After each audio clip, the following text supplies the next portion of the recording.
All right. I'm holding an heirloom right now.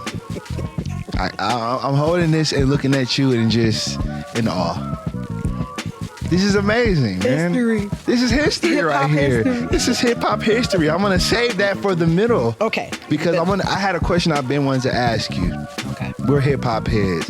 When did you first fall in love with hip hop? I first fell in love. I'm thinking of the movie, right? I'm like, I'm in the movie. I was watching it when I was coming up with my question. That's crazy. Yeah. I would really have to say about 85, 86. The dope era. That was so fly because it was like you had LL, you had KRS-One, you had people, because I'm a lyricist. Yes. You know, so to hear people, like everybody can say the same thing, but say it different ways. You can give everybody the exact same words almost, or the concept, and they go crazy in their own way. And I would just be like, man, this is crazy, from the beats to the styles. I think that was it. It was about 85, 86. And then it's like you got to witness hip hop in its like infancy, you know, because it's such a, and hip hop technically is only 51, 52 years old, you know, so you got to see it when it was in its creative stages. So to see that, you had to just want to be a part of it right away. Definitely. So, all right, let me ask you this. Who were 3 artists that shaped your pen in those stages? Like, well, who were the 3 artists where you were like, you know what, let me go back to the drawing board and try this again? Or make it better? Make it better. I'm always probably throw KRS-One in the ring. He probably will be in all my conversations. Shout out KRS. Shout out to the teacher for life. He's just, for one, because not just pen-wise, but he made me want to learn more. He really is a wise dude. He knows what he's talking about, and he's done his research. And sometimes we're just fed off echoes. Yes. And we just repeat what we heard somebody else say and somebody else say. And now it taught me to go and really find out, like, what are you talking about? That's real. Makes you want to go do research on your own. Absolutely. So KRS-One, pen-wise, I might have to go in a couple different eras then. Meth. Yes. I love Meth. To this day. To this day. He ain't fake. No fall off any. None. No, the temperature never dropped with Meth. Wow. There's so many. John likes to make it difficult to start the Yeah, No, I don't. We talking right. You know what? KRS, Meth, and give me one more. I'm going to give you one more. I might have to go with, since we go on eras, I might have to go with Jada Kiss. Ooh, top 5. Jada's nuts. Easily. He's really just effortlessly. Now, if we want to go, let me give a little, let me give a little drop off. If we want to go almost like underground, most people really wasn't hip. My heart of hearts, my love for, you want to talk about a penman, the dopest to me almost in the game, and rest in peace to Godchild. Listen, Freddie Godson. Freddie Godson? Man, he's so phenomenal. I mean, New Yorkers know because he's a New York dude. But he just... Man, I just don't know that anybody is like that guy, was like him. Like I said, rest in peace. The world was robbed. The world was cheated, man. If you get a moment, please run to YouTube, go to Facebook, and put in Fred, this guy. I don't even know how his brain did any of that, man. His lyrics are just, every time I listen, I hear something different. So when you see or hear artists like that, lyricists like that, if you a hater, you got to just be open and say it. Right. Because otherwise, you really are going to go back to the lab like, wait a minute, what do I got to do? Yes. I think that's a great artist. Is like when you're an artist per se, you like, man, you know what? Let me go back and do this again. Man, let me try. Scrap this out. Try. Let me just try. Yeah. So I would have to say him and Supernatural. Supernatural's dope. Supernatural is the freestyling. Freestyle king. He does whole shows where he's freestyling. Yeah, he just have people in the audience hand him things or hold up things. And he'll rap about it. minutes and minutes and minutes, just go on and on the whole entire. It's just phenomenal to see that kind of gift. So I'm inspired by that kind of stuff. That art, that's an art. So you talk about lyricists, Zach. Well, we like MF Doom. Yeah, I'm MF Doom, huge MF Doom fan. When did you become a Doom fan? I honestly kind of got into him a little bit later. I didn't even know about him probably until my sophomore year of high school. So I mean, I've known about him for a while now, but just like when I heard him, I was like, oh shit, like MF Doom, this guy, and they were like, he's the lowest of keys, and I was like, oh, cool. I love MF Doom. Yeah. That's the cool thing about hip hop is you can research and do so much and find out about people and their creative process. Because MF Doom, you're just like, man, the beats, the way he produces. Right. He's just different. It's just different. He's got a completely different style than anybody else. I mean, all the MCs you mentioned, different. And a lot of people say now hip hop's the same, but to see different styles, and it was like a unwritten rule: you don't bite, you don't sound nobody else. But we can admit there was a little spell where a lot of stuff sounded the same. Yeah, and it was getting kind of like.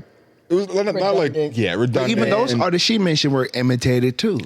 Tried. But like the mumble rap era thing, like that, I didn't like that. I did not. That was not my. That was a confusing time. Yeah. Right? Like when did hip hop get confusing to you? Not only as an artist but as a listener. Hip hop, I think, became confusing for me when we went from hip hop culture to hip hop corporate. Okay. I came up in hip hop culture. We got the tagging, breaking, the art form itself. That's where we birthed the love. It was really the culture, and we were just in it, and it was just everything to us, man. We walked it, we dressed it, we talked it. Everything. It just developed a part of us that like is lacking now, because I don't think this generation has even done their research on what hip hop is, where it came from, how it started, and what it birthed, because this is not it. I stress that all the time. This is not it. Yeah. I stress that all the time. Like, and then when you say, oh, do the research, do the knowledge, they like immediately write you off as like being a hater. Yeah. Like recently, and I like some of his music, Lil Yachty has said something about Sugar Hill Gang and was like, man, that was trash. Wow. And now granted, it may not have been the most lyrical stuff, but at the same time, it was creative and we have advanced. And honestly, you have to respect the not so great lyrical guys in those times, because it's turned hip hop into $1 billion business and also one of the most respected art forms and genres of music out. And without them, we ain't doing this. Exactly. You know, you have to pay homage because they paved the way. They did. They like, what is this? Yeah, somebody had to do it. They took one for the team. Because everybody was like, dog, what's this? Yes. And then we was grooving, and then here we are. So yeah. You should play it years later. I like what you said when you said you guys walked it, you talked it, you're actually about it. That's like the music was real. Yeah. It was about real. It was real life, real scenarios, and then as we kind of progress now, it's like it's a lot of fake. Yeah. It's a whole lot of fake. It doesn't seem like they don't really live the life that they claim. Like, it doesn't seem authentic. Right. You know, up in the suburbs, you got a 6-bedroom house. You're not. Right. Your mom makes your bed in the morning. It seems like now you just gotta tell a story. They don't care about the background. No. They just got to know you tell a good story. That's it. No substance. Yeah, because like when 50 Cent first came out, we were just like, oh, he got shot 9 times. Let's go buy that album. Go buy it. Yeah. He survived. He survived. Man. He was like the Terminator to us. Like, then we was like, man, he got shot 9 times and rapping, and he had a good story. And he had a good story. And he was good at what he did. He was good at what he did.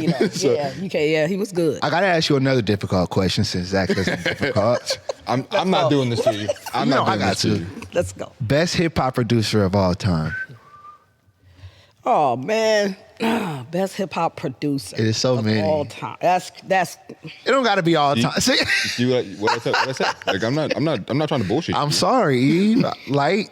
I call you Eve because you're my auntie. I got you. I'm sorry, Light. Wow. Best hip hop producer of all time. Or your favorite, if you want to. Who's yours? Is this an easy question for you, John? Yeah, Dilla. Really? Yes. Really? Yes.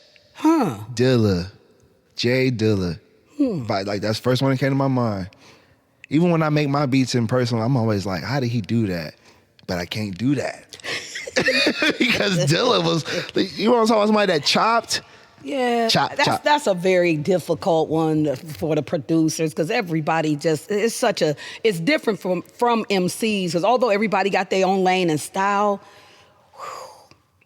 I don't know how you narrow that down. You just got to have a preference, and I don't know. I don't know that I can. Well, how about this? If you had a budget, any producer do a whole album for Light Da Flow Minista, who you going to?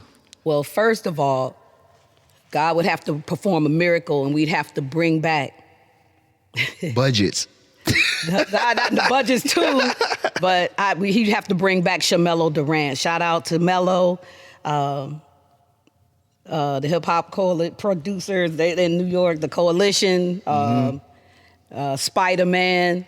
So them guys, we can't count them out. I know a lot of people might not be hip unless you name their work, but that's fam to me. Can you name some of their work? The Poison album. Man, really? Okay, all right. So Put Your Hands Where Your Eyes Can See by Busta. Yeah. So that's my fam. That's fam right there. That's my favorite Busta Rhymes song. Man, that's fam. What? So yeah, rest in peace. Shout out to Melo. And the Coalition they dope. Yeah, like I said, most people you don't know the name, you know the work. Right. So I would probably stick to. I know it's just some dope producers, but I would stick to somebody that would be my chat GTP, that I could tell them what I want and they produce that. Yeah. Because I'm a producer too. 100%. Yeah, people give me tracks and be thinking they dope. They probably get it back and be like, this is mine? Yeah, fam, I had to get it back. Had to do all this. Had to make some changes in there. I tweaked it a little bit. Yeah, so, wow, that's a tough. I'm going to go home and think about that. I don't know if how I could narrow that down like that to one producer. A whole album. Could you do Mount Rushmore? That'd be easier. Oh, a Mount Rushmore of producers. You could probably do that. Tim is in there. Timberland is in there. God, yeah. Gotta do Tim. Pre-AI Timberland. Well, yeah. Let's go. We're going with Dre. Oh, easy. Dre is easy. That album may never come out, but they said Dr. Dre has unreleased music. I bet he got a lot. Yes. Man. Oh, man. Get to the next one. You ain't ready to get me stuck on no producers, man. Let's see. Okay, let me ask you this before we go to break. Every MC's had this moment. What was the most awkward performance you've ever had? Awkward or like bad show experience? You ever have that? Let me think. The most awkward show I've ever had. I had karaoke once. I was pretty Not that. But I was in Florida, so I didn't know anything. Yeah, of course. You could do that in Florida. It's okay. I was doing it here. Not in front of people I know. I don't know. What's the most awkward? I think I said, "What up, Texas?" and then we was in like. There was a commercial like that.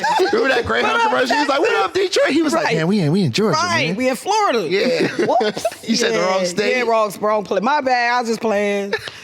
All that traveling to get you forget where you at. Yeah, you forget where you at. Yeah, so that might be it. It's probably some other ones I done probably suppressed. You got a lot. I bet you got a lot of great hip hop. You need your own podcast with just your hip hop stories. That would be kind of cool. That would be kind of cool. You see that though. You see a lot of artists who lived that era where hip hop, was in this beautiful stages, telling these stories. Yeah. No, I even said, I was like, when you get on our show, we're gonna have like a drink champs type of episode. I should have brought you some flowers. I ain't drinking. You know what I'm saying? So, but you got that. What you got? That popcorn over there? Yeah. What you brought? Look. Let's see. What you got? Flo brought us here some. This is Grey Goose spiked popcorn, strawberry tart. When we come back from break, that popcorn. I would have had that. When we come back from break, I'm gonna be a whole new man. He's gonna rap the whole Fall Off album when you come back. I'm gonna be a completely different. All 24. I'm gonna be a completely different person in about 20 minutes here. That's something you created? No. Okay. I can make it. I wouldn't be able to keep up with the orders. People love that stuff. Really? I never heard of it. I've never heard of it either. I've seen like the spiked like milkshakes or ice cream or whatever, but like people popcorn, love that stuff. Yeah, you put alcohol on anything. Anything. Put alcohol in a boot. We gotta. Don't matter. We gotta make the Light Da Flow Minista popcorn. We gotta do something, man. We're proud. Real quick. Can you explain your name and how you got it? Good where question. it came from? Because I like it.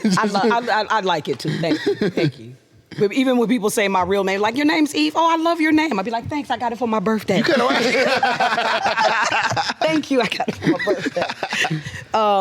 Well, when I first started rhyming here, my stage name was Light Skin. Reuben Hunter gave me that name. Shout out to Rube. And then I kind of left music alone. I moved to New York City, remained light skinned. Then I went to PA, went to Pittsburgh, and I switched up a lot.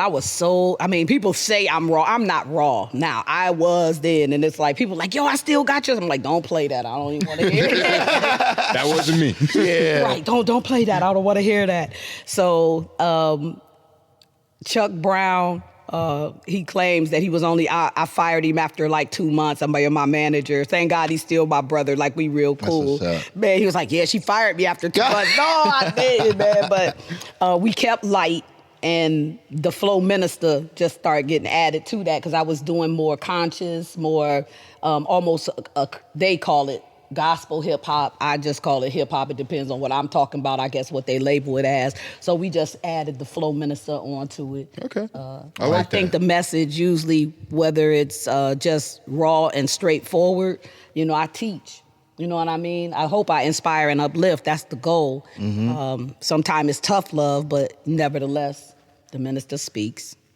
And I feel like it's very KRS inspired. Yes, indeed. I caught that. Yes, indeed. 100%. Real quick, before we go on this break, where can they follow you at? Can you shout out your social media, how they can get in touch with you? Absolutely. Please. Light Da Flow. Instagram, Facebook, and TikTok. Light Da Flow. And if you go to lightdaflow.com, that'll take you straight to it. That's what's up, Michael. Is that? You can find me on Twitter and Facebook at Zach Worthy. You can follow. Yeah. Okay, I'm sorry. Oh, here you go. Z-Worthy68. I don't even know my handles anymore. Damn, you be busy, man. Just busy. Z-Worthy. I know. Well, Jeremy is Ginger _ Ginger Ninja. Okay, Ginger Ninja. Follow Jeremy there, and everything with me, Jéan P the MC, JEANP THEMC, YouTube.com/Jéan P the MC. Make sure I follow the podcast too, SWYM Podcast on Instagram. Light Da Flow Minista. You gonna stick around with us for a minute? Yeah, let's hang out. All right, man, let's do it. Jéan P the MC, we'll be back. Say what you mean. Peace. Yeah. Say what you mean what you say. I'm from the 330, where them boys don't play. Say what you mean what you say. I'm from the 330, where them boys don't play. From the northwest to the northeast, say my name once and they know it's me. Southeast to the southwest, no arguments, yeah, I got next, Jéan P. Disclaimer, is acting had Grey Goose popcorn. So episode 194. Right. 194, the Say What You Mean podcast. Jéan P the MC, Light Da Flow Minista. What up? In the house with us. How you feeling? I'm good. I'm real good. Yes. You about to do plenty of podcasts now. Yeah, probably so. It's getting started. Yeah. So, man, listen. Are we the first one? We the first? Yeah, from this, yeah. Look at Ooh. Come on now. Let's go. History. Let's go. Wait, and John, before you get into it, sponsors. Oh, yeah. The Hub Art Factory. Sponsoring this great podcast here. Thank you, Zach. Appreciate that, man. Look at you looking out for you. Thank you, man. Because I know I pop popcorn. Gotta make sure you're on point. So Yeah. See? Y'all, see? Don't ever underestimate Light your brought boy. it, so just letting that be known. Yeah. It was good, though. I had one. Look, y'all, I had one, okay? Yeah. They were like, y'all don't drink. It's popcorn thing. I didn't drink. Technically. I just had a kernel. One kernel. One kernel ain't gonna do nothing to you. Yeah. Yeah, so this is the Hub Well, Art might do something Factory. to John. No, do something to you. I had 3. You had 3? 3. Okay, that's cool. enough. Yeah. Three popcorn limit. Yeah. So Hub All right, Art Factory, sponsored by Tim Carmody, the podcast. What do you think of the space? This is dope. You first time in here? It is. This the first time. I love creatives. You in the right space? I'm in the right spot. Yeah, this is live. Yep. Shout out to Tim Carmody, man. Always something going on in here. Every time we come in here and do a podcast, it's different. Something new, huh? It's something new. So Yeah. I mean, you look around, you always see something new. Like the last time we were here, that looks like it's going to become a praying mantis, whatever it is. yeah, Oh. And it's always something creative. people When you look and see, it'll be in the Yeah, exhibit. that's what it looks people like. just be doing stuff here. It's always cool. I always love coming in here and getting that different creative spark. So Nice. we got you here, man. I'm excited to have you. We've been planning this for about a year. It's been a minute. You gotta come be on the show. I'm coming. Yeah. Coming out. But now we got a great reason, and we're going to celebrate that. Let's rock. But before we celebrate that, we talking about Canton. What side of Canton you from? Let's break it down from the beginning. Where you from? The humble beginnings. Yes. Started off 6th Street. Shout out to the 6th Street crew. Yeah. 6th Street Northeast. Yep. That's where I was. Matter of fact, your dad used to be directly across from us. Your dad was bad. Really, was he? Your dad was bad. How bad was my dad? I was with my grandma Nada last night. So. Right? Your dad was really something, man. He was creative. See, we think creative, we think all of this. Your dad, man, your dad was creative. But he was high energy. He was a boy. Yeah. You know what I mean? He was really a boy, man. Your dad was something else. He'd be climbing the fence and, they'd be like, well, just open the gate and come through. No, he done hopped up, flipped over. You'd be like, I'm just waiting for the ambulance because this guy he's just wild, man. He was just fun to watch him. Now I think back on him. But yeah, so right on 6th Street, Northeast. So what do you remember about those times growing up in the city of Canton on 6th Street? Humble, like I said, we didn't know we was poor. Nobody did back then. Yeah. You didn't even know because it was so fun. It was community. It was everybody's mom raised everybody. Right. It was a lot of love. You didn't hear about the violence, or I don't know that it really was. If somebody got shot, that was like major news. I mean, I don't even remember nothing. You like weren't that. numb to it then. No, I don't even remember. I can't even recall anybody getting shot when I was a kid. Man. You know what I mean? I have no recollection of that. About 5th grade, I moved to the Southeast on Warner Road. Okay. And then that's when I met your mom. Wow. Yeah, I met her when I moved over on the Southeast. So, your parents were very near and dear to my heart. Thank you. I most might not know that your mom, Sherry Marie, was a powerhouse here in Canton, very well loved. And my daughter is named after her, Sherry Marie. And that was my baby. That was our first time when you and I first met, when my mom passed. Yeah. That's when you told me. But also, not to be jumping around, but when it comes to like my first MCs and inspired me in Canton, it wasn't just my uncle. He was always the first. I knew, I could do it if my uncle does it. But when I met you, when my mom passed, people were coming over to the house, and you brought a Light Da Flow Minista poster and CDs for me. And I was like, you a rapper? I'm thinking they on TV. My uncle. But once I seen you do it, I was like, all right, I could do it. And then that's when I met Money Gang, and the rest was history. So I want to ask you, what came into your life first? Was it poetry or was it singing? Like, what was it first? I think it was poetry first. I can remember probably being like 3rd or 4th grade writing. Yeah. I've always been a reader. I've always loved words, vocabulary. My mom was an English major, so we were always around quotes, and her vocabulary was crazy. And I remember something as simple as a snow, like the first snow, and we were standing in the window, and my mom said, "That is so picturesque." And I was like, wow, I just thought that the word was dope. Word. Wow, picturesque. I'm like, I'm going to use that. Then that was your first rap name, huh? Right. I'm like, Mommy, what does that mean? And she was like, go look it up.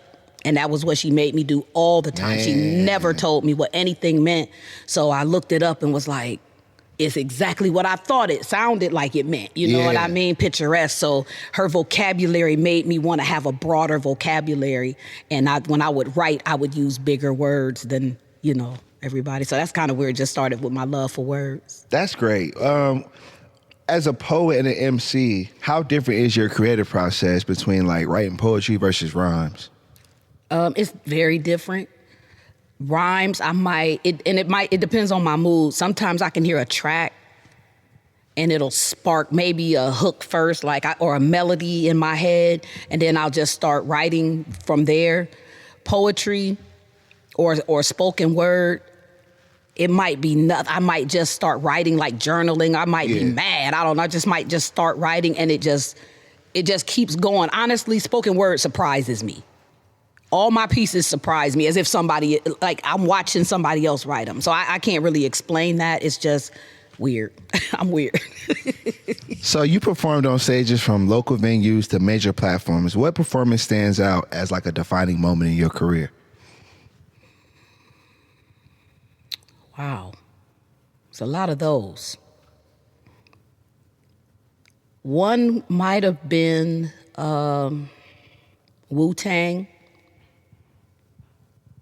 Really? Might have been Wu-Tang. I'm a little upset because only Meth wasn't there.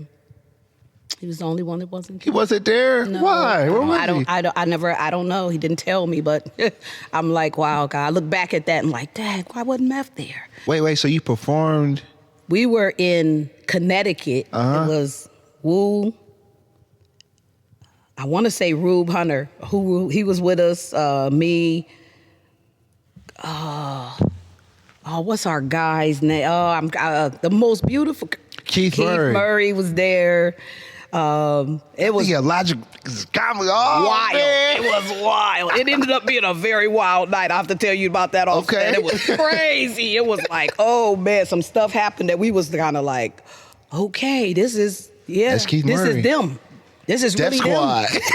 Yeah. Wow. Trust me, yeah. So, but that was like, wow, just to be able to see all of those styles, and they was just like Showbiz, MJG. It was just to watch them. You know, I'm just really trying to get into this, and they already who they are. So that was dope to watch all of that, to be a part of that. Zach, you have a question you want to ask? Yeah, so you have an all-female shooting team, or not? Is it a team or It's a club? Club, okay. Yeah. Can you tell us a little bit about that and what made you start it? Yeah, I'm surrounded by a lot of dope women. I started Umpteen Rounds. That's the name of it. Umpteen Rounds. That's fire. Crazy. I got a T-shirt. Yeah, yes, sir. Mm-hmm. So I started that because I've always carried. Mm-hmm. And you know, when you in the street, you got street ideas and street rules. Mm-hmm. So as I went on, I would find out, wait a minute, that's illegal? They be like, yeah, you can't do that.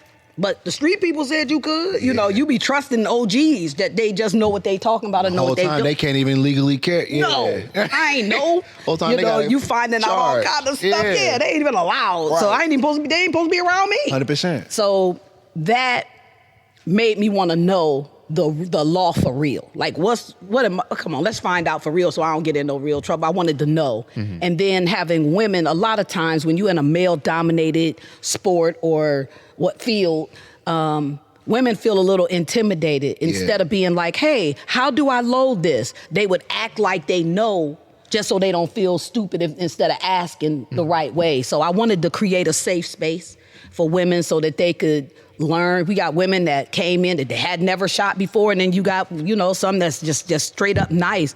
And everybody, you know, our tagline is quotidi ad ascendum, which is Latin for we learn something every day. So everybody, you're always a student, and nobody feels dumb. Nobody, you know, so we go out. We do a lot about training, the law. Just the education and training piece is bigger to me because you can shoot all day, but if you don't know if you're allowed to shoot, that's bigger. Yeah. That's way bigger. That's bigger. Yeah, that's awesome, though. Yeah. That's really cool. How many years have you had organization? This is 7 years this year. Man. 7 years. Shooting's an intimidating thing to do. Like, it really is. The first time you ever hold a gun, like go out to a range, it's an intimidating thing because you're holding something powerful. Yeah, like, for sure. So you got to take it serious. You and do. not enough people do. They don't. So I appreciate that. And to know what you're holding and to know what you're shooting, and the fact that you're teaching other women to do this. Correct. You know, and women have to protect themselves, especially you being in the hip-hop industry. Absolutely. You know what I'm saying? That's important to know because they misunderestimate you, but it's like, hey, I got that thing on me. Fly your heels up. And here's the thing. I don't think you have to know every single little thing about the gun. You just have to know how to use it safely. Yeah. Exactly. Yeah. Like, I don't care if you know how long the barrel is or this, that, whatever. Right. It doesn't I don't matter. care about that. Can you handle it safely? Yeah. Like, and be responsible, even when you're not carrying. If you're at home, is it locked up? Yep. You know, do you got have kids in gun the box? house? You got kids in the Like, house. Absolutely. because how often do you hear about that? A kid gets a hold of their whoever's handgun and shoots himself, and it's like, you expect it's a curious kid. And you just left it on the counter. Gun control is important. It's so important. And you got to take the curiosity away from the kid. If you teach your kid about it, they're not the ones that's going like, hey, come here, my mom got a gun. No, they know it's not a toy. They know this isn't something I go and play with, but it has to be taught. You have to respect them. Yeah. 100%. Yeah, 100%. So one of the big highlights you mentioned in your bio is your spoken word outro on the critically acclaimed the Fall Off album. J. Cole. How did that collaborate? Like, it's when I told people you're going to be on the show after everything, and they just wanted to know, the question I want to know, how did the collaboration happen? Well, the piece that J. Cole used, shout out to J. Cole, IB, Dreamville. Yes. Yes, sir. The piece that they used for that, for Only You, is actually from a song that I wrote called Integrity Mantle. So the first verse of that I did, there's a viral video of me and Jason Wilson. Shout out to Jason. Shout out Jason Yes, Wilson. for sure. There's a viral video where I'm doing that first verse for him at his book signing release in Detroit.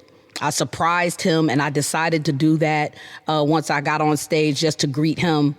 He was a part of the inspiration for that piece, and it caught him completely off guard, as you can see in the video. And come to find out, I mean, that's been 5 or 6 years ago that we did that, right?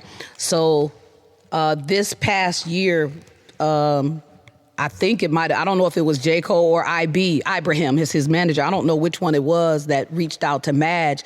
Apparently, they reached out like 2 years ago for the piece. Wow. And I didn't know because it's sitting in the Instagram general. Yeah. Oh, man. That was the hold up for the album. It was supposed to come on. It was about like 2 years ago. It was like, we waiting on Light, man. Yeah. What is it like hearing your voice on his album? Like, I mean, the Fall Off, speaking as a fan of Cole, it was one of the most talked about releases because, you know, after the whole Kendrick thing and he backed out, people low-key turned their back on him for wanting peace. Yeah. So I was like, maybe this is part of the rollout for it, you know? But to hear your voice on this album, what was the feeling like? It was surreal. Yeah. It was very surreal. You know, people can say, oh, it was cool. It was, no, this is hip hop history. You know, this is a monumental album, a double album that's targeted. I mean, what they're talking about this album doing over the next year or 2 year, whatever, is just ridiculous. I mean, a double album. I mean, it's automatically a classic. When I think of a double album, I think in the Pac. You know, that was the last time you really heard that. You know, you don't really, and people's attention spans are so small. Double albums. You gotta bring it. But you gotta be a certain artist. So I'm like, as long as we get Cole music, exactly, I'll hear a triple album if it's Cole. Yeah. But well, he kind of did almost. Yeah, in that mixtape. In the mixtape. Yeah. Yeah. It's just, it's refreshing because when you hear artists like Cole and then even artists such as Kendrick promote the way they do, even the trunk sale tour he was doing, it reminds you why you kind of fell in love with hip-hop. Fell in love with hip-hop, absolutely. And he took it back to that.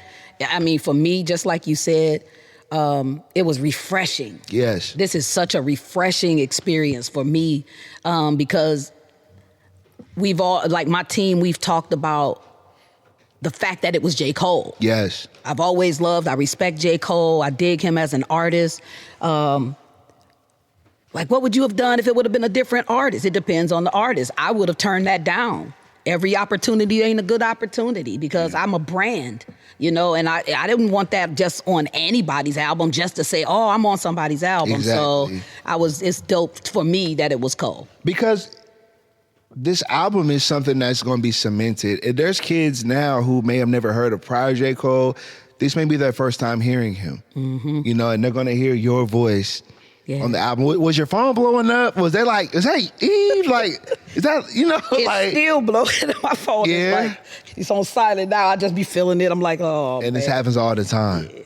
Yeah, it was a dope moment. The night of the release was crazy. I called you like at 3 in the morning. Like I said, I was waiting because you call people at 3 in the morning, bro? Yeah. I was usually I don't, but I was like, I don't care. I knew she was up. Because he didn't know. I mean, I'm telling you, it was so many times I wanted to tell him so bad that like, yo, I'm going to be on Cole's out. I said, I can't. I absolutely can't. You probably was like, nah, he going to make a TikTok out. I can't even do it. We waited. We was like 12 o'clock. Like my spiritual team met that night, and we was all on a Zoom. And then, you know, I'm just waiting. I'm doing all kind of stuff. Wait for 12. 12 o'clock hit. I think first, me and Mark, we texting. Like, you got it. Then my nephew Mark Fresh, shout out to Mark. He was like, he seen that I think I posted something, and then he called. He was like, man, I was scared to call you. I didn't know if you was gonna be. I'm like, yeah, I'm wide awake. And then he posted something, and you saw it. Look, Jéan P was like, I don't even care. I ain't calling. Listen, I never 3 in the morning. That's rude, because you know that's how you like, why are they calling me this late? But I had a feeling. I said, I know she's awake. I was waiting. I mean, our group chat was up. They were up at midnight, you know. Man, I was asleep. So I woke up at like 2:30. Like, I gotta listen to Cold. So you were just waiting for the album? I was waiting for it. To drop at midnight. And I was literally just letting it play. I was letting it play, right? And then I'm on Facebook. I'm always seeing Mark on Facebook. I'm like, all right, Mark. And then Mark was tagged you. Yep. And he was like, Eve is on Cole's album. My first reaction was, nah, I must be still asleep. This is crazy, right? Yeah. And I listened, and the song was playing as I seen the post. Your voice came on. And like, for me knowing you personally and as a fan, like, man, I just started crying, bro. I was you was in tears on the phone. I said, I knew that was so special to you. It was. I knew it was. It was special because it's like, I'm a fan of it. And like, when I met you, my mom had just passed. Now, I didn't know who you were. I didn't want to meet anybody. Always hearing, oh, I know how you feel. I know how you feel. But you came directly to my grandmother's house. Yep.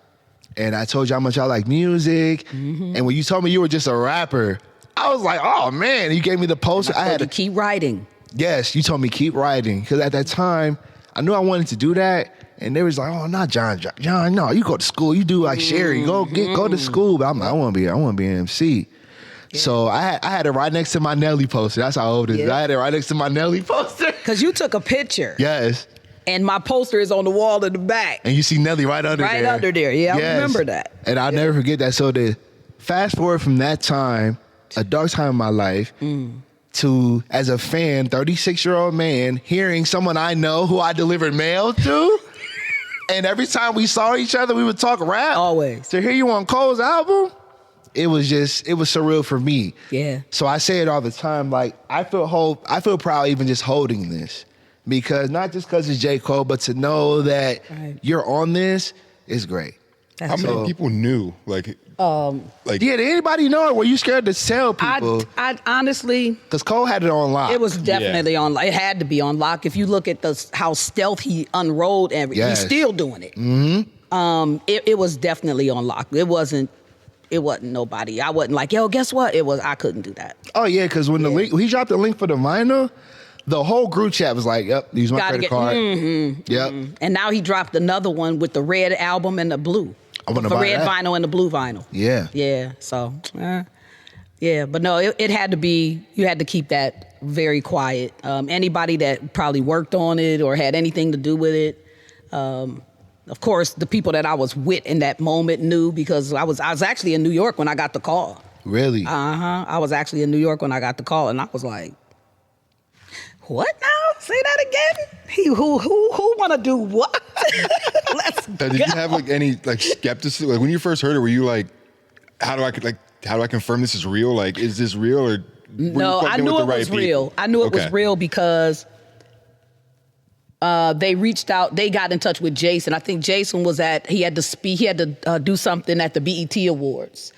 He was a speaker for. Yeah, I was wondering, did they get in touch with him first? They did. So he told him. you. Yep, he called me. Ooh. And he was like, listen, I got some good news. And I'm all down in the subway. I'm like, I ain't got no signal. I couldn't get him. I said, as soon as I get up, I'm going to You ain't getting no signal in New York? No. Nah. I said, as soon as I come up from the train, I'm going to hit you. And he was like, I got some good news. He's like, no, J. Cole want to use the piece from... And I was can like... only imagine how you felt. Yeah, you was like, hold on, man. I'm like, what?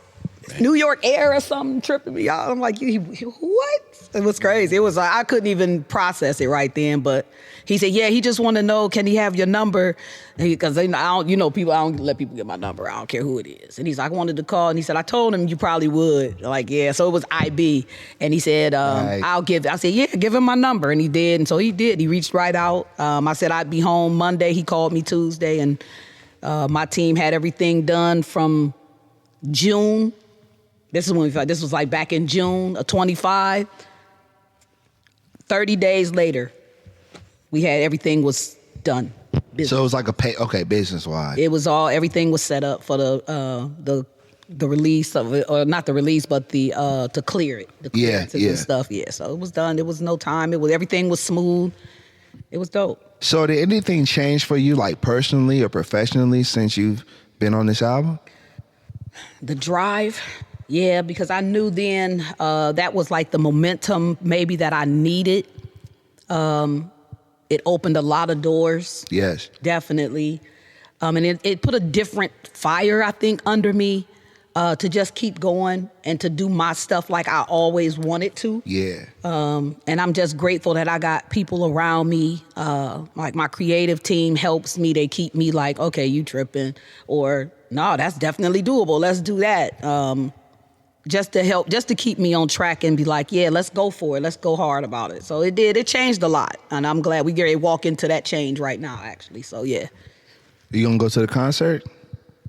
You gonna try to? We waiting on a call to be at all of them. I don't know what you talking about. I want to be there to perform that part. Yeah, put me on the bill. Like, right. So I want to ask you this: when people hear your name, Light Da Flow Minista, what do you want them to think of? What do you want them to remember? My purpose is to show people their purpose.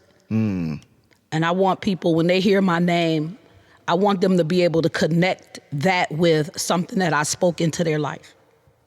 Something that connects them to their purpose. I can do it. I believe I can make it. Something of that effect. I am so a truth person. You know, sometimes it's a hard truth, but I'm a truth person. So I want people to be able to look back and say, man, she said X, Y, Z, or she told me whatever. And that spark, that was like my trampoline for this. Yes. Yeah. Okay. Zach, you got any questions you want to ask before we go on the break? So is there anything you would change about your journey from the start to where you are now, or would you do anything differently, or do you think you're happy with how everything went?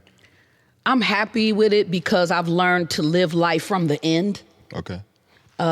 And that might be a faith thing. A lot of times we get so discouraged. Oh, this ain't going like I thought. And then you get the crowd of the people in your city or wherever you live. Oh, I thought you was gone. You know, you'll get that. But if you live from the end where you already see the finished product, yes, then you don't. That's chatter, and it don't even matter at all. You have to actually be very mindful about your why. Your why has to be very solid, and you cannot allow other people to define what success looks like for you. Right. Because again, I thought you should have blew up by now. Do you know what blow up mean? Exactly. You know, if you a little liar now, you're going to blow up, be a big liar. If you got a little bit of discipline now, when you blow up, that lack of discipline is going to destroy you. Yeah, it's going to destroy you. You know, so you have to, what you define as success for you. They do it with athletes from Canton. I hear conversations.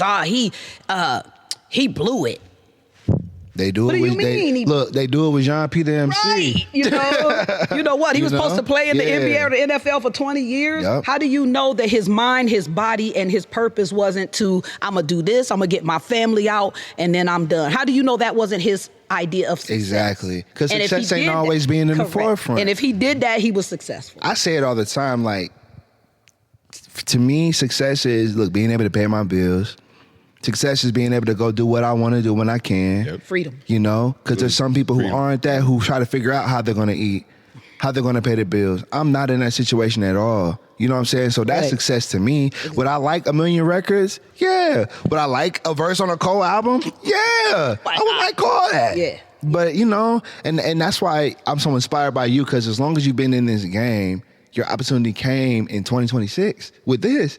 So I'm like, that gives me hope. You know, hey, you never know. I might be on something when I get up there. Absolutely. Or it could happen tomorrow, but whenever it happens, it's like you got to keep that dream alive. So I respect you. I'm very proud of you. Thank you. I'll let you on my album, John. Thank you, Zach. I appreciate it. When you let me on the Grey Goose Popcorn album, man, for sure. Yeah, I'll let him feature. Thank you, Zach. Yeah, for sure. Appreciate you. I'll get you there. It's going to be epic, man. Thank you, Zach. I mean that. So here's what I want to do. I want to go on break. Okay. I want to do a session called P is Positive Point. Yes. Where you say a quote, Zach says a quote, and I do. And we also have some questions that were commented. I put out there if anybody had questions for you. So I want to ask you some of those. Okay. Get on my soapbox and continue to give you your flowers. Thank you. And then we'll get out of here. Can we do that? Let's roll. All right, man. Jéan P the MC, Light Da Flow Minista. We'll be back. Peace. Peace.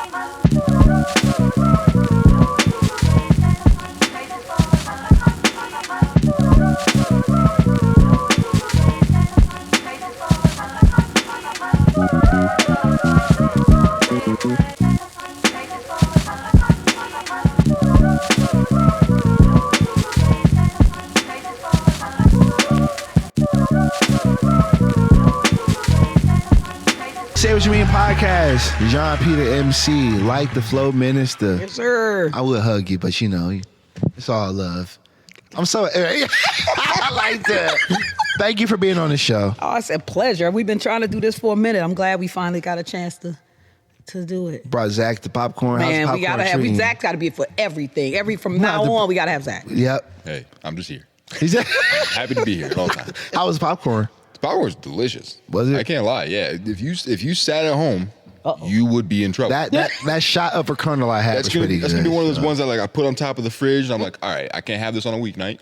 I gotta work. Off of work. I'm off Sunday. Gotta work, but if I'm off, if I'm it's getting Friday in the or bag. Saturday night. Was that a local business? No. It was just somebody made. Okay. Yeah. I'm trying to give him some shine. I know. I would have shouted him out, but nah.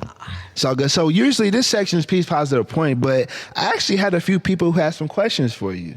Okay. I put the kite out there on Facebook about, hey, you know, if you have any questions for Light Da Flow Minista. So can I ask you a couple from? I don't mind. All right. So just make me nervous. Let me see what these. No. All right, let's see. So my man Mike Shelton, old boy Gully, he says, does she have any advice or words of enlightenment for artists from her city? And give her a huge shout out from Mike from VXI. Squad up. Squad up is crazy.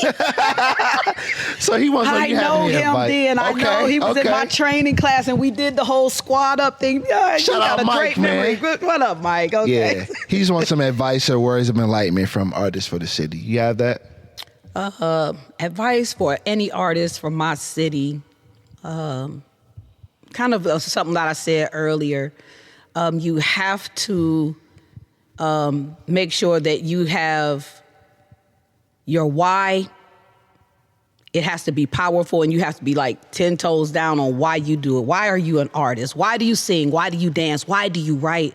Because it's so easy for the chatter from your city to dictate what you should be doing, how you should be doing it. And if you're not firm on why you're doing what you're doing, and if you don't have your perspective of what success is for you, people will taint that. They'll change your mind, and the next thing you know, you're not even doing what you thought 100%. You wanted to do.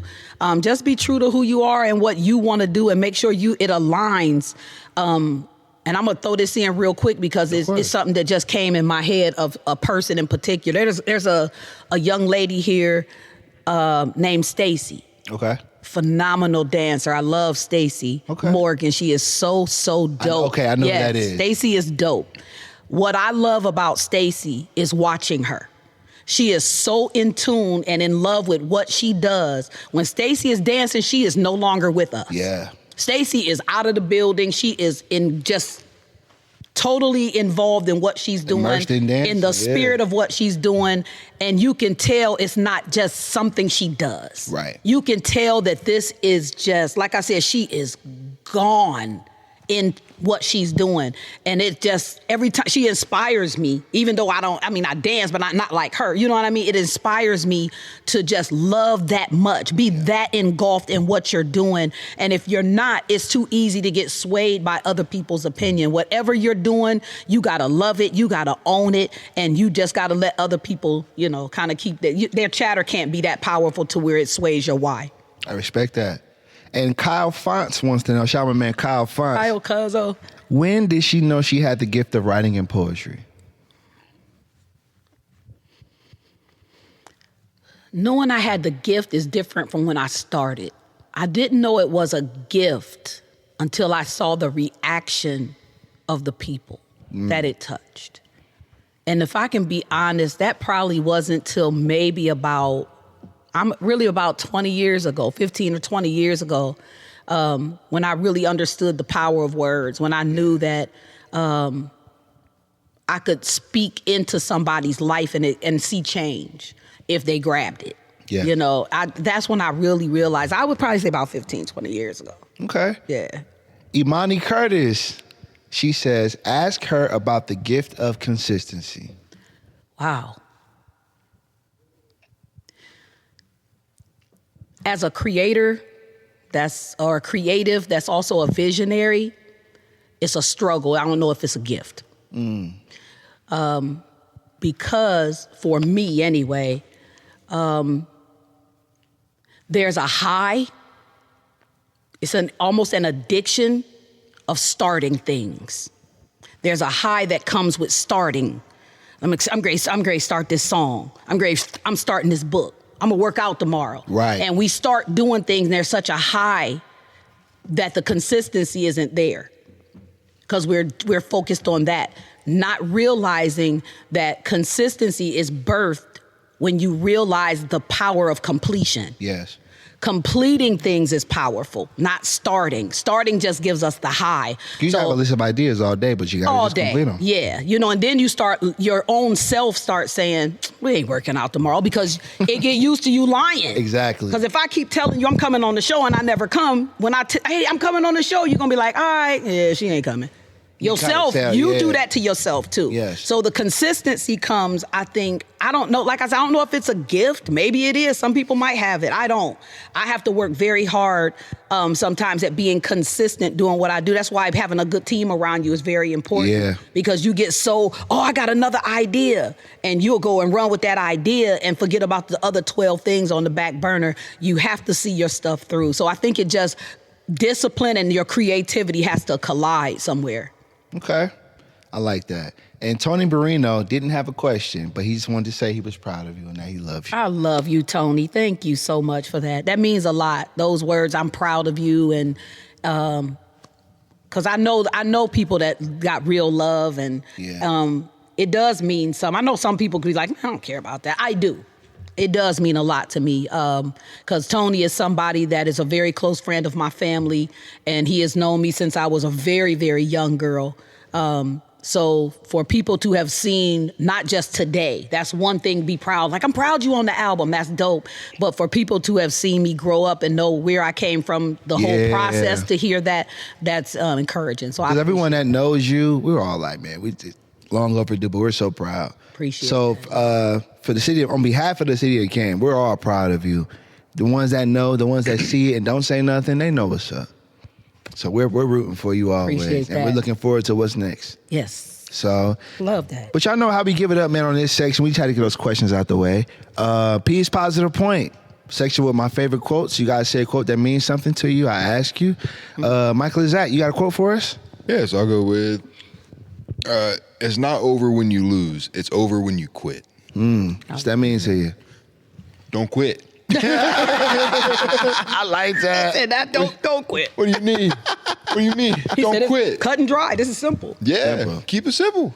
The kiss method. Keep it simple. I like that. That's what's up, man. Yeah. Light, you got a quote for us? Yeah, I'm gonna have to shout out my dad. My dad said, if winning was easy, losers would do it. And that just sticks. Bars. Say that one more time. Yeah, if I wish I had an air horn. If winning was right there. If winning was easy, losers would do it. So, ain't nobody giving you nothing. There ain't nobody coming to save you. You got to get out here and you got to work. You got to work. And everybody around me got to work too. 100%. If I'm getting it out the mud, your shoes got to be dirty. I tell them that all the time. Yeah, you got to be somebody. So you got to just get it. It sounds good that, if I just do this, everything is going to happen for me. No, it might not. What about when the door closed? What you going to do then? Is you going to go around? You going to go out the window? You going to make a door? You going to take it off the hinges? Your why? It goes back to the why. That's real. Yeah. I like that quote. Yeah. Mine is simple. Let's go. Mine is hip hop, you don't stop. You don't quit. Yep. And I say that because even off the record, everything we've talked about hip hop has just been enlightening to me. Yeah. And it doesn't stop. From the Little Yachty conversations to what you've done to everything we've talked about, it doesn't stop. Even with myself, you know what I'm saying? Like, it doesn't stop. And again, to go from you being in my bedroom, consoling me at a dark time in my life, hip hop never stopped. Never stopped. It never stopped. And it leads you to great moments such as this and what you're going to continue to do. It doesn't stop, and I think it's really important, and I said I was gonna get on my soapbox, we all should be proud of Light Da Flow Minista. We all should be proud of Eve. You know what I'm saying? Like, we should champion you more, not just for this, but what you continue to do with the organizations you're involved with. We need to get behind our own in this city more, because that's not something people can say every day. Even if they just know this, I'm on J. Cole's album. Yeah. That's not something everybody can say. And it's something that people wish they could say. I would, yeah. Yeah, me too. I'm like, man, I wish. Yeah. So that's why I say hip hop, you don't stop. Because it's just like, I just know more is going to come for you. And we're going to keep having more conversations, more dialogue. Absolutely. More MF Doom. You're definitely going to hear me, I know someone on the J. Cole album. Yeah, but I do it all the time. Listen, I'm on the marketing team because when you because I made a TikTok about it. Yeah. And it wasn't for views. It was genuinely because I'm proud. It was. And you know I'm genuine. Like I genuine. said, like how they stop and drop knowledge. We was doing that while hip hop. Every time I stopped on 12th Street, we was talking hip hop. I didn't care about the time on the route. Nope. I have to get this conversation in. So anytime I got to see you, we talked about it. We did. And we talked all these accomplishments, the Wu-Tang story, like just talking with you and knowing that you brush shoulders with these people and I share my KRS experience. It's just so relatable with hip hop. Yeah. Hip hop is a beautiful thing. Yeah. So whether you get into the money, you got the money, it doesn't stop. Right. It doesn't. So, that's good. I like that. I like that. It's short and sweet, but that's powerful. Short and sweet. That comes back to culture versus corporate. Yes. Mm-hmm. Yeah. It don't stop. What was like that? This is a random question, but what was that moment in hip hop where you was like, okay, it's gone? Was that when it went mainstream? Like, what was your first moment as a fan? Whether it was something recent or back in the day where you were like, yeah, they got their hands on it now. Right. Was it like when it got super mainstream? I would say between, because it did get kind of watered down. Where you could tell the control and the control. I call it disco. It's like, when disco got big, it was like random celebrities doing disco records. Just anything goes, yeah. And that, for me, I think that I'm gonna just use that phrase, that anything goes. When that came into hip hop, it was just like, wait a minute. That's not us. That's not what we do. And it was just like, anybody can do it. And it was the corporate side of it, sign these papers that say this, and you sign these papers that say that. So when this happens, we capitalize on that. And it was just easy because if somebody just want to get on, they made that easy. Yeah. And you can get on and you can say whatever you want to say. And the message just quit even being there was no substance anymore. And that kind of, now we still got some dope lyricists all the way through, because people that can just go, they can just go. But that watered down, the anything goes for me kind of is a turnoff. But you had to admit that even in the midst of the corporate getting involved, at the time, they were promoting people who had skills. Like, just thinking, like, at one point in time, you can go to a club and hear a Tribe Called Quest or KRS-One. Yeah. Or Rakim, or the fact that people were dancing to music like that versus what they dance to now is a little different. But like when I hear stories of people saying, man, I remember going to the club and we was jamming out to that new EPMD, it's like, wow. You know what I'm saying? Like, can you imagine that? Like dancing with a young lady, you know what I'm saying, to EPMD or Tribe? That would, in 2026, that ain't happening. I would love that. Right. But it depends on the club, depends on where you at, I guess. Yeah, but I feel you. You play that in the club now, they're gonna be like, man, what? Put that mag back on. They don't even know. You know what I'm saying? But it's just hip hop and all these great moments and the impact that it has. So it's like, we were talking about success earlier. Success isn't always what you gain monetarily. Definitely not. But success sometimes is impact. I said it off the record, like, to me, success is being able to pay my bills, not only just off of work, but off of being me. Right. You know, when I get my little bit of money from my songs, or someone buys an album or a t-shirt, that feels good. Like, man, I put gas in my car off of like t-shirt money. Right. Or somebody bought some CDs. Right. To me, that's success. It is. You know, some people think success is, and it is success, the Grammys, $1 million sales. Yeah. But not everybody's going to get there. So, that's why you have to know, you have to define exactly what success is for you. Mm-hmm. Then you're not sidetracked by all of that. Like, oh, you didn't make it. Yes, I did. I never understood the slander of like one-hit wonders. Because there are some people who will be like, oh, he only had one song. But like I mentioned, Sir Mix-a-Lot. Killer. Sir Mix-a-Lot mentioned how he's paying for his kids to go to college off of one song. Yeah, that's all it takes. Or there are artists and producers who love going to the mailbox every day because they know that check is waiting for them every quarter. It's there. Because of that song they wrote or the song they made forever. Yeah. For the rest of their lives. I'm cool with one hit. Me too. I'm good. And listen, some of the one-hit wonders are touring. Oh, they go overseas and bang. Kill it. Yeah. A lot of the artists that we talked about even off camera that nobody hears about anymore, they living their best life touring overseas. They like, no, y'all ain't doing it here. And they're not being controlled. That's the key. Freedom. That's success. I would love that. Oh, yeah. One song and I'm touring, and on top of that, I'm getting paid $10,000 to $20,000 off that one-hit wonder. Remember Psy, the dude that did the Gangnam Style? Yeah, right. Random example, a very Zach-esh example, a very Michael Zach. I got you. A very Grey Goose popcorn example. I'm just saying. Like, but you're right, that's though. the most random one hit of all time. No, but you're right. But people will pay. But people will pay. Yeah. To see him do that. Yes, it was that crazy. one He'll song. end the set. Wow. With that song.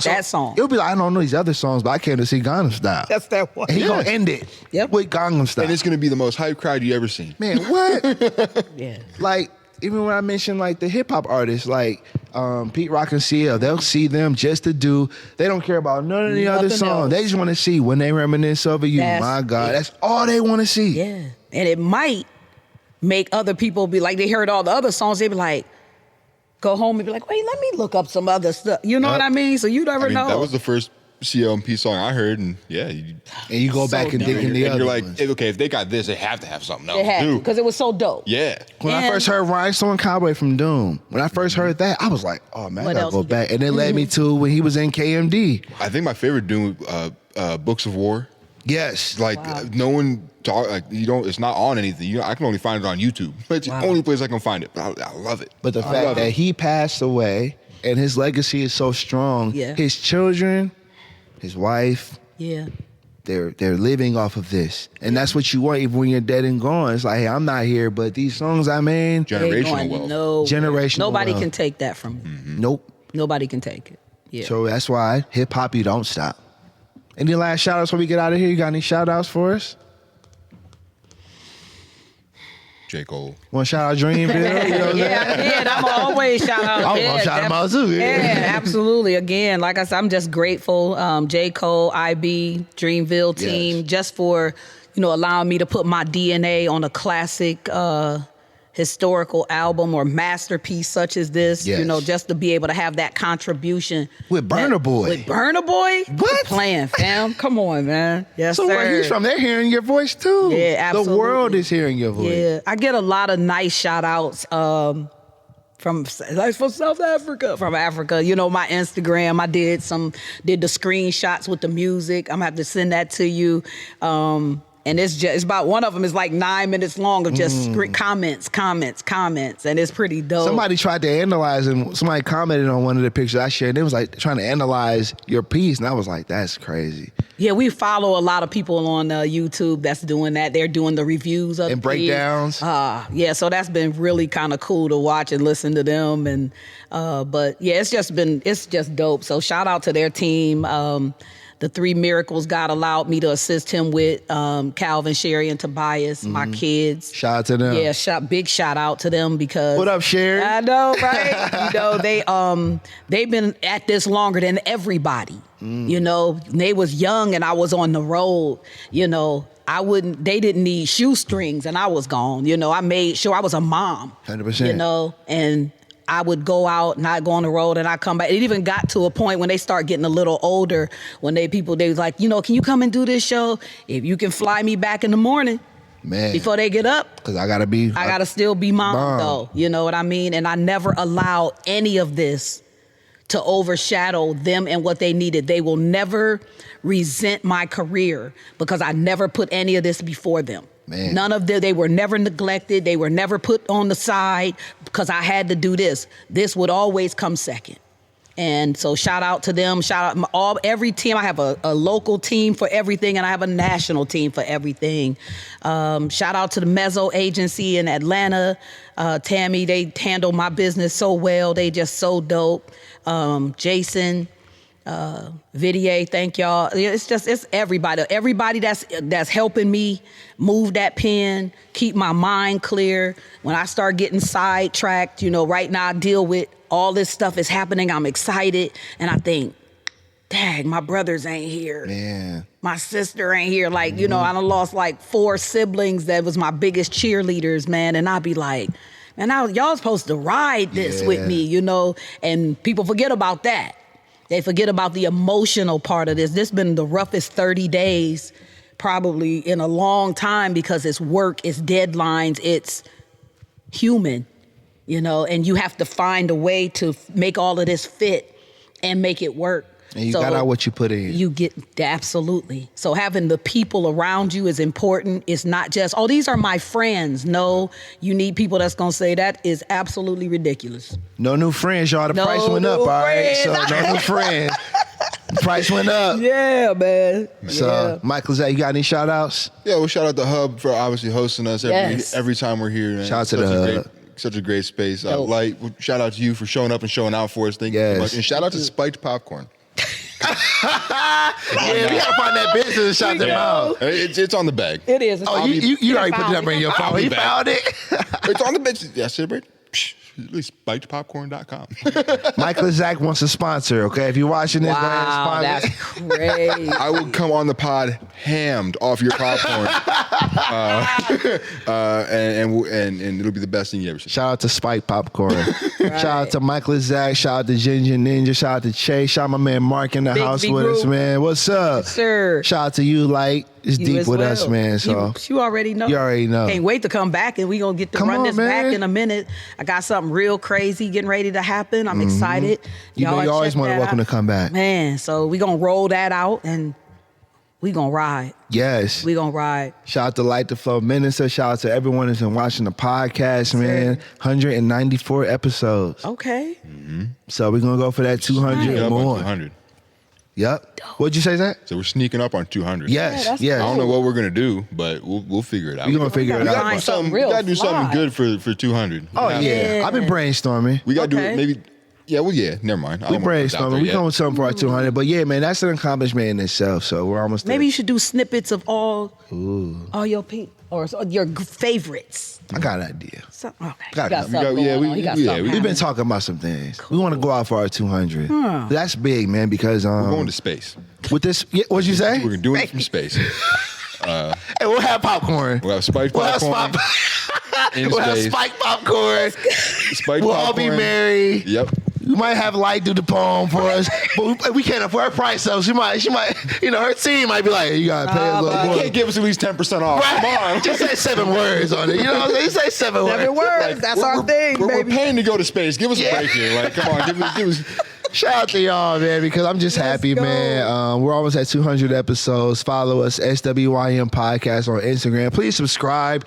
YouTube.com/Jéan P the MC to watch our past episodes, current episodes, clips. Oh, my man Alan in the house, Def Syrupy here. What up, man? Shout out to Umpteen Rounds. What's up, my girl? Shout out to Umpteen Rounds, too, man. Let's go. Put some information about that. If any space companies want to get a podcast in space and be the first to do it. Umpteenth Rounds. Can they join Umpteen Rounds? Information? Can they get in touch? Any last shout outs before we get out of here? Any information about how to get in touch with Umpteenth Rounds? Or? We're on Instagram, Umpteen Rounds Shooting Club, and on Facebook. Okay. You can hit us on there. Setting Off Music Group. What up? We'll put that info on there. So we out of here, man. Definitely. We'll see y'all in the next episode.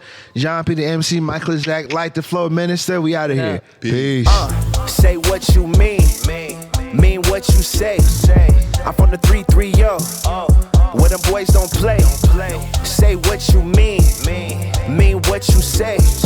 I'm from the 330, where them boys don't play. From the northwest to the northeast, say my name once and they know it's me. Southeast to the southwest, no arguments. Yeah, I got next, Jéan P. 1, 2. Let me talk my shit again real quick.